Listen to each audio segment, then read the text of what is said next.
Okay, so we did the introduction part. The judiciary is a very important organ of the government. Three organs of the government are there: legislative, executive, and judiciary. So we are reading about judiciary. We read about the different roles of the judiciary, in which there is dispute resolution, judicial review, and last, upholding the law and enforcing the fundamental rights we did. Okay, so I had given you one activity also to do. I hope you all have done. We'll discuss in the last. So now we'll start with what is an independent judiciary. I think I was telling you this by through one example also I was giving you. So independent judiciary means, see, it is very important for the judiciary to be impartial. Okay, impartial means the judiciary can work properly only if it is not under the influence of anyone. Means if it is independent. Independent, what is the meaning of independence? You know, azadi. So if independence is not there to judiciary, then judiciary cannot give the fair decisions to all. So that's why judiciary is independent, so that it can give fair decisions to all. Sahaj.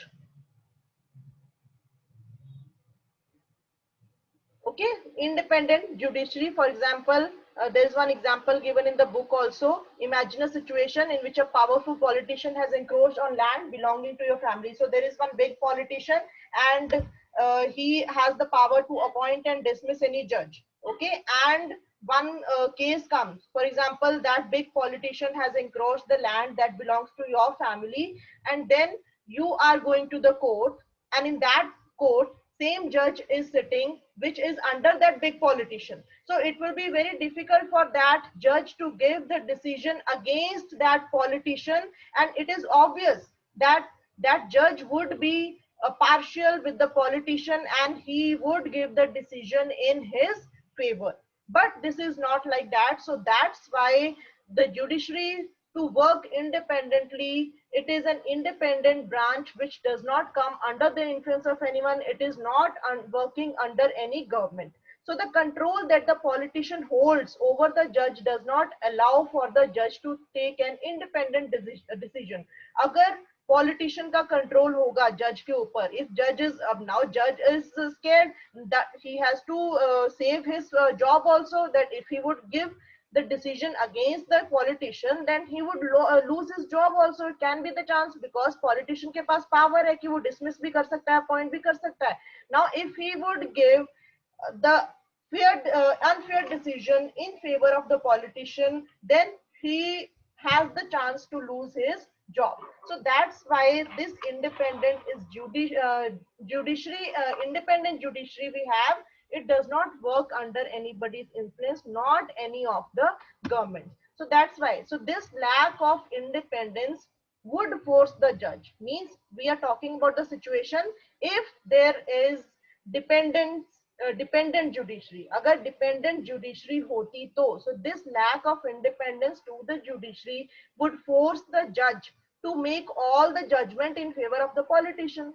क्योंकि उसको डर है कि if I will give the decision against the politician, then I would lose my job. So then he would make all the judgments in favor of the politician. Although we often hear of rich and powerful people in India trying to uh, what is there, trying to influence the judicial process. You know, it happens, you know, in India a lot of corruption is also there, and people, they try to influence the judicial process also. But the Indian constitution protects against this kind of situation by providing for the independence of the judiciary. Now if any of the rich powerful person go, and if a case is going on against him and he tries to bribe the judicial system, and he won't be able to do that. Nobody can influence the working of the judiciary. That makes it independent. So that is the power given to the judiciary, that judiciary can give fair decisions in favor of the right person. It is the independence of the judiciary that allows the courts to play a central role in ensuring that there is no misuse of power. Now, what are the advantages? Now we have studied that judiciary is independent. Clear? Now, what are the advantages of judiciary being independent? Judiciary independent hai, it is working independently, it is not working under anyone. Then what are the advantages? So advantages are that it is the independence of the judiciary that allows the courts to play a central role in ensuring that there is no misuse of power by the legislature and the executive. So this is the advantage of the independent judiciary, that uh, it does not allow any of the branch, that is the legislature or the executive, to misuse their power. Okay, so that means to keep the check on the working of the execution of the laws. I told you that legislature is making the laws, executive is executing the laws, but to ensure the proper implementation of the laws, that is the work of the judiciary. So judiciary has to keep a check on the other branches, whether there is no misuse of power and all the laws are being followed properly, and the laws and the rights of anybody's are not being violated. And it also plays a crucial role in protecting the fundamental rights of citizens, because anyone can approach the courts if they believe that their rights have been violated. So two advantages are there of independent judiciary. First is that it does not allow judiciary allows the courts to play a central role in ensuring that there is no misuse of power. First is that to keep a check on the legislature and the executive, that they should not misuse their powers. And second is they protect the fundamental rights of the citizen, because anyone can approach the courts if they believe that their rights have been violated. Clear? So two advantages. So I hope all of you now understood that what is the meaning of independent judiciary. Clear? So because it is not working under anyone, it has the right to make fair decisions in the favor of the right person. No big person, no rich person, no rich any big politician can influence the working or the decision making of the judiciary. Clear? So then two advantages are there. That means it allows the courts to play central role. It ensures, it keeps a check on the legislature and the executive that they should not misuse their powers, and it also plays a crucial role in protecting the fundamental rights of the citizens. If at any point koi citizen ko lagta hai ki that my rights are being violated here, so then he or she can approach the court. Clear? Then what is the structure of courts in India? It is very simple. I think all of you know, we have been studying since lower classes. In the 6th standard also we have studied Panchayati Raj, then we came about state government, then central government. So we have read all that. So there are three different levels of courts in our country. At the district level, there is district court, then comes the high court, and then Supreme Court. So if you look at this pyramid like structure, so this lowest one is the district court, and district court is also known as session court, also known as trial court, also known as subordinate court. Okay, so 3-4 names are there for this district court: subordinate court, trial court, session court, district court. Clear? Then up to that, and district courts are more in number. So as you go up higher to the higher level, the number of courts will decrease, but the power will increase. Clear? Again I'm repeating, if you look at the pyramid, so when at the lowest level the court is district level, then high court, then Supreme Court, so power goes on increasing and the number goes on decreasing. So if you see district level, so we have so many districts in India, all of them have the district courts, so they are large in number. Then comes the high court. So high courts are, means one state would have one high court. So states high courts are less in number, but the power of high court is more than the district court. And then comes the apex level. At the apex level is the Supreme Court, that is the apex court of India.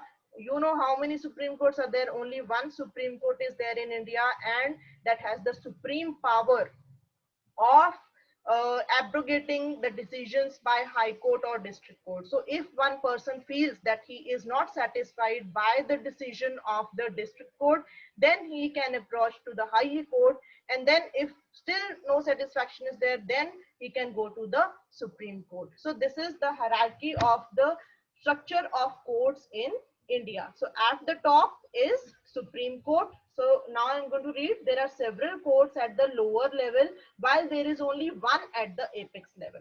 So as I told you that as you will go higher on the at the pyramid on the higher level, so number of courts will go on decreasing, but the power will go on increasing. So there are several courts at the lower level, while there is only one at the apex level. The courts that most people interact with are what are called subordinate or district courts. So this is important, that what are the other names for the district courts. I told you it is also subordinate courts, it is also known as session court, it is also known as trial court also. So what these are district courts which are more in number, and people mostly interact with these first. Okay, so if you have any problem, if you have any dispute, if any of the thing is there, you feel that your right is violated, so you can approach to the district court first. And these are usually at the district or tehsil level or in towns, and they hear many kinds of cases. So what kinds of cases they are, that also we'll discuss. So each state is divided into districts. You know that every state, now this Punjab is a state, so under Punjab there are so many districts, so that are presided over by the district judge. Okay, so who is sitting at the district court, so that is a district judge. And each state has a high court, which is the highest court of that state. Clear? So first district level, where district judge is presiding, and these are more in number, and then comes the high court, which is the highest court of the state, and state has only one high court. And then at the apex level is the Supreme Court, which has the supreme power. Okay, so at the top is the Supreme Court, that is located in New Delhi and is presided over by Chief Justice of India. So Chief Justice of India, who appoints Chief Justice of India? Can anyone tell me? Chief Justice of India. Ma'am, President. Yes, President. very good, President. very good. Yes, yes, very good. And yes, so this Supreme Court is presided by, and can you tell me how many judges are there in Supreme Court? How many number of judges? Five. Five? Five. Oh, Ma'am, no, bench no. होता है. One Five. Supreme Judge. One. One is the head judge, that who is known as the Chief Justice of India. Okay, Chief Justice of India is the head of all the judges in the Supreme Court. Now tell me how many judges are there in the Supreme Court? It is 34. Okay, 34 judges are there in the Supreme Court, and the head is called Chief Justice of India, and all these are appointed by the President. Clear? And the High Court judges, who appoints the judges of High Court? कौन करता है high court के जजेस को? कौन appoint करता है? Ma'am, Governor. Ma'am, Governor. Governor of the state. Governor of the state. Yes, Governor in association with Chief Justice of India. So Chief CGI will send one proposal to the Governor, and then Governor will appoint the judge of the High Courts. Clear? And district level, who is appointing the judges of the district level? That are the judges of the High Court.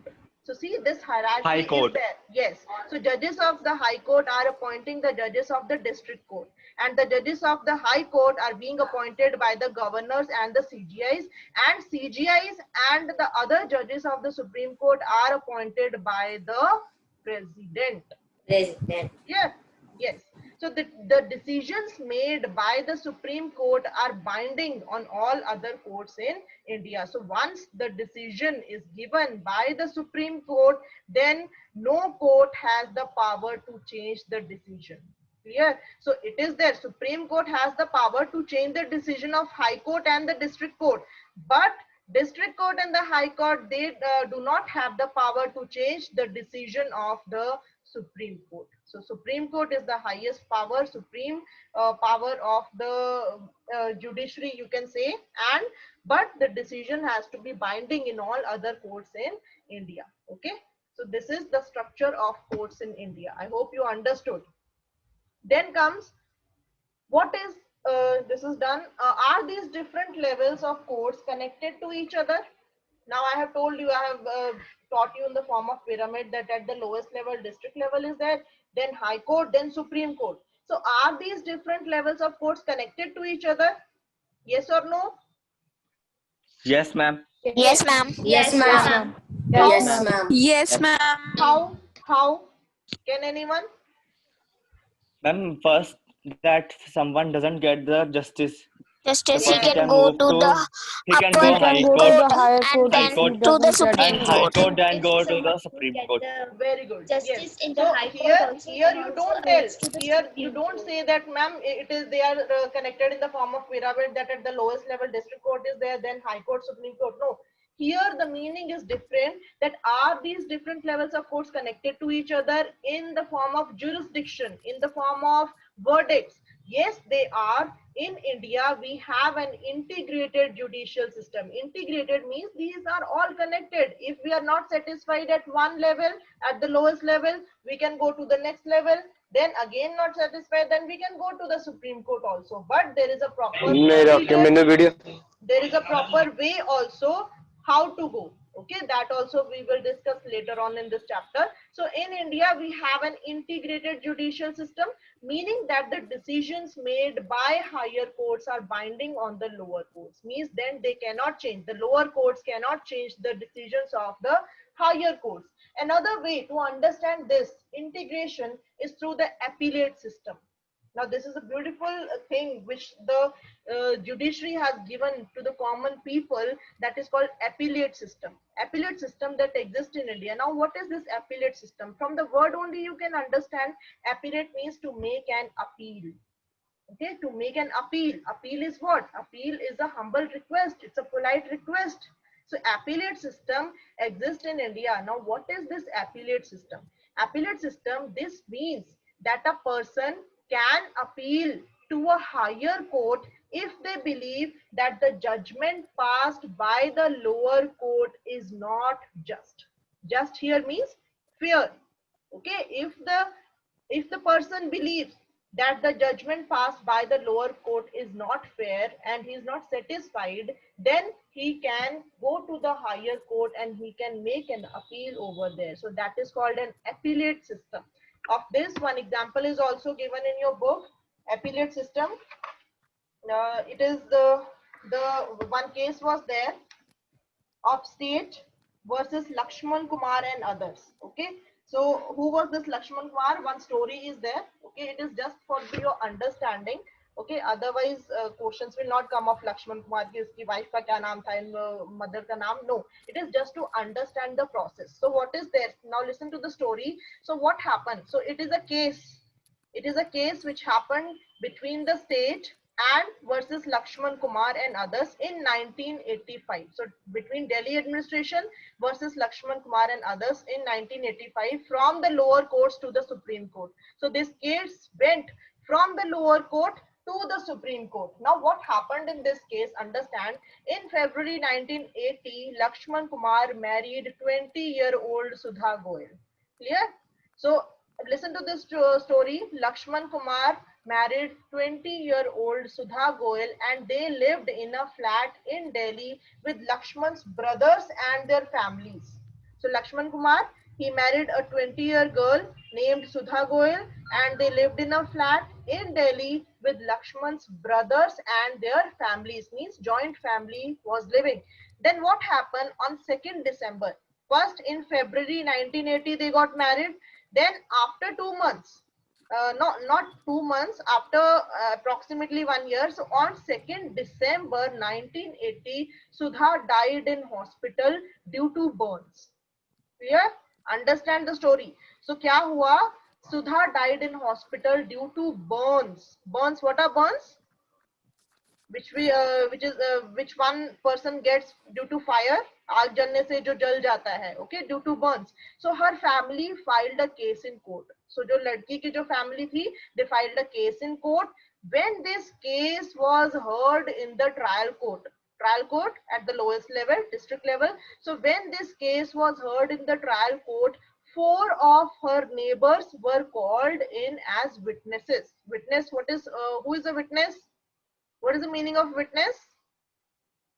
Witness means Someone I'm the who one who watched the knows case. that what I'm happened just in someone Yes. who knows What is about the that. situation. Yes, witness Watched means any eyewitness watched the who has seen something or who has heard something. Okay, so when the hearing was going on, so then 4 of her neighbors were called in as witnesses. They stated that on the night of December 1, they had heard Sudha scream and had forced their way into Lakshman's flat. So they heard that Sudha was screaming that night, and all of them went forcibly into the Lakshman's flat, and there they saw what they saw. The neighbor saw Sudha standing with her sari in flames. So she was burning live. They extinguished the fire by wrapping Sudha in a gunny bag and a blanket. So you know, when you cover the person with a blanket, so the fire is blown off. So then Sudha told them that her mother-in-law, so Sudha was saved, okay, finally she was saved, but Sudha told that her mother-in-law Shakuntala had poured kerosene oil on her and that her husband Lakshman had lit the fire.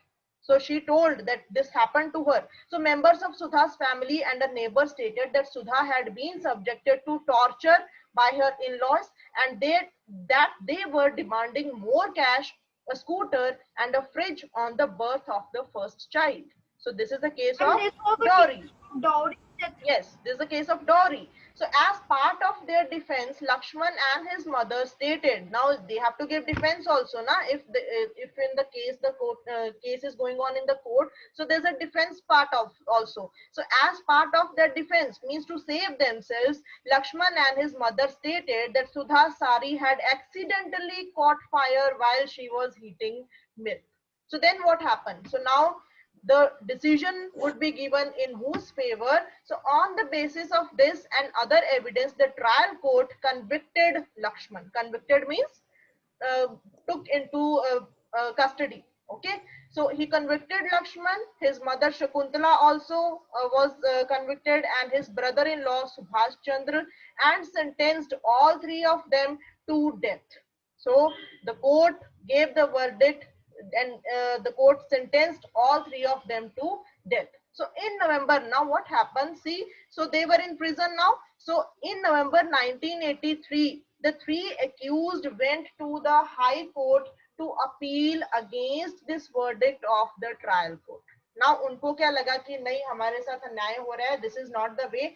Now you know, so to skip the punishment, to skip the imprison, so what they decided that they can at least appeal to the High Court if not, if anything can be done. So they did not do, actually their lawyer. So you know, they have to hire one lawyer first. So they appealed against this verdict which was given by the trial court, and they went to the High Court. The High Court, after hearing the arguments of all the lawyers, decided that Sudha had died due to an accidental fire caused by the kerosene stove. So now High Court gave the verdict in favor of the Lakshman and his family. So what happened? Lakshman, Shakuntala and Subhash Chandra were acquitted. Acquitted means they were released. Now, you may remember the photos essay in the women's movement in your class 7th book. You read about how in the 1980s, women's groups across the country spoke out against dowry deaths. So they protested against the failure of courts to bring these cases to justice. So this is the dowry case, clear cut. Okay, so what happened then? It is not mentioned here. I think some part is left. So it was there. Now when the High Court released them, so High Court ने उनको release कर दिया, finding that they were not involved in the this happening which was done. So they were released, but then they found Lakshman and his mother guilty, but acquitted the brother-in-law Subhash because they did not have enough evidence against them. The Supreme Court decided to send the accused to prison for life.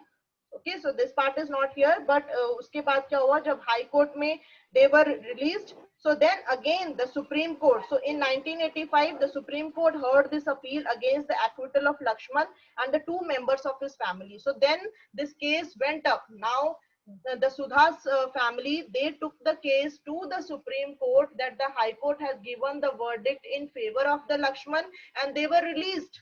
But the family of the Sudha was not satisfied, and they went to the Supreme Court, and again Supreme Court heard the arguments of the lawyers and reached a decision that was different from that of the High Court. So then what happened? They found that Lakshman and his mother guilty, but acquitted the brother-in-law Subhash. Subhash jo tha brother-in-law, he was released, but the Supreme Court found Lakshman and his mother guilty because they released, and the Supreme Court released brother-in-law Subhash because they did not have enough evidence against him. So the Supreme Court, what the Supreme Court gave the verdict, the Supreme Court gave the verdict and decided to send the accused to the prison for life. So life imprisonment was given to the Lakshman and his mother. Clear? So now see, there is one box in your book on page 58. It is also important information which you should know. On page 58, there is one box on the left side. So high courts were first established in 3 presidencies cities of Calcutta, Bombay and Madras in 1862. So you know 1862 mein kya tha? 1862 mein there was a colonial rule. The India was under the British rule. So at that time we have studied that they have divided into 3 presidencies. So 3 presidencies were there: Calcutta, Bombay and Madras. So that time in 1862, high courts were first established in the 3 presidency states. So we are talking about the British rule, not about today's time. When in the British rule, सबसे पहले high courts कहाँ पे बने थे? So first of all, high courts were first established in the 3 presidency states. 3 presidency states कौन सी थी? Calcutta, Bombay and Madras. So they came, company came to Bengal, and then they spread their territory, and they conquered Calcutta, Bombay and Madras also. So they felt that to spread their power, they need these high courts at these 3 presidencies. So they set up, the first high courts were established in 3 presidencies, that is Calcutta, Bombay and Madras in 1862. The High Court of Delhi came up in 1966. So 1966 में Delhi का High Court आया. Currently there are 21 High Courts. This is according to the book. Okay, you find out how many are there currently. So while many states have 25. Yes, 25 High Courts are there. So this is old book. So while many states have their own High Courts, Punjab and Haryana share a common High Court at Chandigarh. See still, so how many total states are there in India? How many total states in India? 28. 28. Now, 28. now you will say, ma'am, if one state has its own high court, so then if 28 states are there, then why 25 high courts? Why there are less number of high courts? Ma'am, because 4 states are there, and Punjab and Haryana have only one capital. Yes, And very good. Andhra Pradesh and Ma'am, Telangana yes. also share one capital, Hyderabad. Assam, Nagaland, Hyderabad. Mizoram, Arunachal Pradesh has common high court also. Very good. Yes, this is the answer. This you should know. See, Punjab and Haryana share a common high court at Chandigarh. So 2 states share one common high Yes. court at Chandigarh, and 7 northeast states have a common high court at Guwahati. Okay, so these Nagaland, Mizoram, so all these states, I think 7 states are there of these northeast states, 7 northeast states. 7 sisters are called. Yes. So they have a common high court at Guwahati, and some high courts have benches in other parts of the state for greater accessibility. अब कुछ states में क्या, for example Madhya Pradesh it is not only, ऐसा नहीं होता कि capital city में ही high court होना चाहिए. Okay, it is not like that. Now if you take Madhya Pradesh, so Madhya Pradesh has 2 benches of high courts, one in Indore and second is I think in Jabalpur. Okay, so Madhya Pradesh has 2 benches of high court, means 2 benches are there and they are working synchronously. Okay, so in some states High courts have benches in other parts of the state for greater accessibility. Means for that region, because the bigger state, Madhya Pradesh is a bigger state, so some region is allotted. They will go to that side, that court, that bench of court, and half region will go to that bench of court. So this is also to have greater accessibility to the High Court by the people. And you know that this Andhra Pradesh is also divided into two now. Can anyone tell me the new names Ma'am, what? that being divided to? Telangana. Telangana. And Andhra Pradesh. Yes, Telangana. So Ma'am, two Hyderabad is capitals are there. there. Out of Hyderabad, one is Andhra Pradesh, and next is Telangana. Now, can you tell me Second what is is Telangana. the capital of Andhra Pradesh now? Hyderabad. Ma'am, Hyderabad. Amravati. Telangana and Andhra Pradesh, Hyderabad. Amravati is the capital. Yes.